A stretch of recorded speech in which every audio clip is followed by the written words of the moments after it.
BJP के social media cell के अरकान गैंग रेप में मुलविस निकले। 1 नवंबर को बीजेपी के गुंडों की जानिब से बनारस हिंदू यूनिवर्सिटी की एक लड़की को बंदूक की नोक पर छेड़खानी और बेलबास करने का वाकया पेश आया।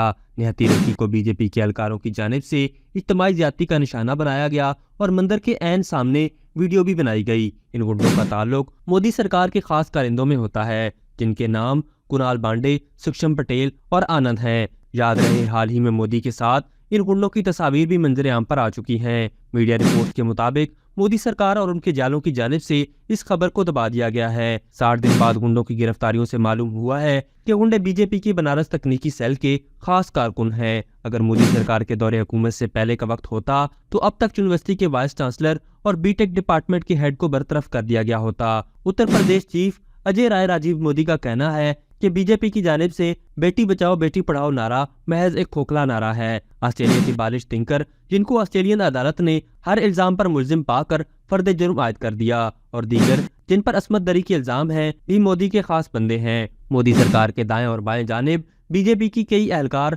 असमत दरी के इल्जामात में मुलविस हैं। मोदी सरकार ने अपनी पार्टी में संगीन जराइम में मुलविस अफराद को शामिल कर रखा है। 2018 में भी मंदिर के सामने 8 साल बच्ची को बीजेपी के गुंडों की जानिब से इज्तिमाई ज्यादती का निशाना बनाया गया और बीजेपी के मिनिस्टर झंडा लहराकर मुल्जिमान की सपोर्ट में निकले थे। 2022 में गुजरात इंतखाबात से पहले 15 अगस्त को बिल्किस बानो के साथ ज्यादती में मुलविस मुल्जिमान को वक्त से पहले रिहा करने पर बीजेपी मिनिस्टर ने खामोशी इख्तियार की। बीजेपी जानबूझकर अपने साथी मुल्जिमान को बचाने की कोशिश कर रही है और अब सवाल ये बनता है कि मोदी सरकार आखिर कब तक अपने ही कारिंदों की गैर इंसानी हरकतों पर खामोश रहेगी।